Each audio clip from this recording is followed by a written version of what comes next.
Жүрегі арам Бейзе полицияның бақылауында бала мен ДНК талдау жасайды, бірақ нәтиже бәрін таңғалдырды. Өйткені ол жалған жүкті болса да, тест оның балаға туыстығы бар екенін көрсетті. Мұны көрген Бейзенің өзі аң-таң болды. Есін жиған соң бірден рөлге кіріп, қағаздарды бір-бірлеп көрсетіп, бәріне қарап алыңдар деді. Ханчер мен заңгерді Джиханның анасы жерден алып жерге салды. Екеуі де аң-таң, мұндай нәтиже күтпеген еді. Бәрі кеткен соң ғана Джиханның анасы жігіттің нағашысы мен Бейзеге шындықты айтты. Ол Бейзенің құрбысын сатып алып, өзін өліп қалғандай көрсетіп, ДНК сараптамасын жасатуға көндірген екен. Ханчер мен заңгер Бейзені шынымен кінәсіз деп ойлап қалған, бірақ бір нәрсе түсіне алмады. Егер құрбысы баланың туған анасы болмаса, неге ол баланы ұрламақ болды? Ханчер Джиханнан кешірім сұрағысы келді, бірақ ол мүлде телефон көтермеді. Сол сәтте Джихан баланы құшағына алып, іштей өзін кінәлады. Әкесінің кезінде өзін тастап кеткенін есіне алып, өзі де сондай бола жаздағанына өкінді. Терезе алдында отырған Ханчер Джиханның үйден шыққанын көріп, дереу артынан жүгіріп барып кешірім сұрады. Ол өзін кінәлағысы келмегенін, жай ғана Бейзенің ісі күмәнді болғанын түсіндірді. Бірақ Джихан оған мән бермей, не айтса да тыңдамай, суық жүзбен кетіп қалды.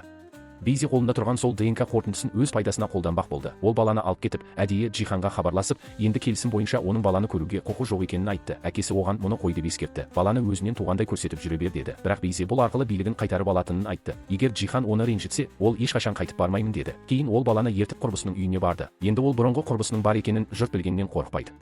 Керісінше, құрбысы баланы бағып берсін деді.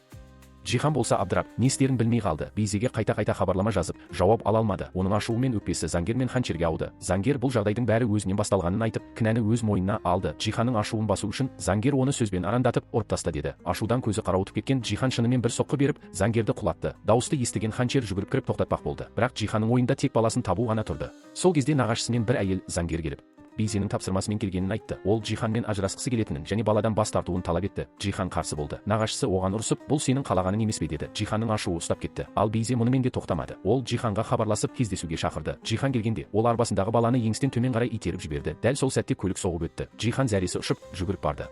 Бірақ арба бос болып шықты. Бейзе қоңырау шалып, сен баланы сағындың ба, міне арбасын саған қалдырдым, естелік болсын деді. Ашуға булыққан Джихан полицияға барып, Бейзені есінен ауысқан деп шағымданды. Бұны естіген әйел заңгер Бейзеге барып, істі енді жалғастырмайтынын айтты. Мұндай ессіз әрекеттеріңмен сен бәрібір баланы ала алмайсың деді. Бейзе оған мән бермеді. Бұл дүниеде сен ғана заңгер емессің деді. Осыдан кейін Бейзенің сатып алған құрбысы алған ақшасына алғыс ретінде Ханчердің жеңгесін серік етіп, екеуі дүкен ашты. Ханчер барып көріп шықты. Құрбысы сол түні Бейзеден ақша сұрауға барғанын, баланы тек сол үшін ұрлағанын айтты. Кейін Бейзе мен Джиханның анасы оны кешірген соң сотталмай қалған. Ханчер оған сенді, бірақ кетер алдында оның телефонына Бейзеден қоңырау келгенін байқап қалды. Содан кейін ол құрбысының үйіне барды да, расында Бейзенің сол жерде екенін көрді.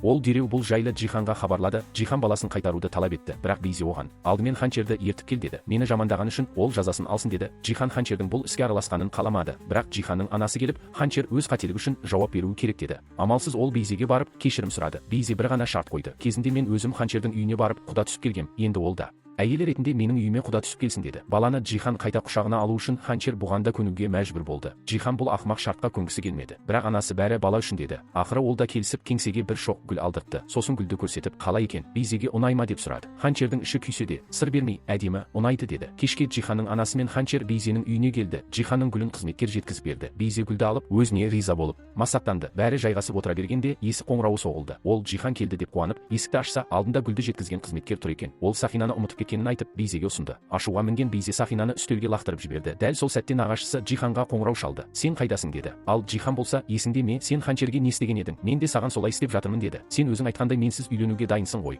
Енді Сахинаны өзің тағып ал деді.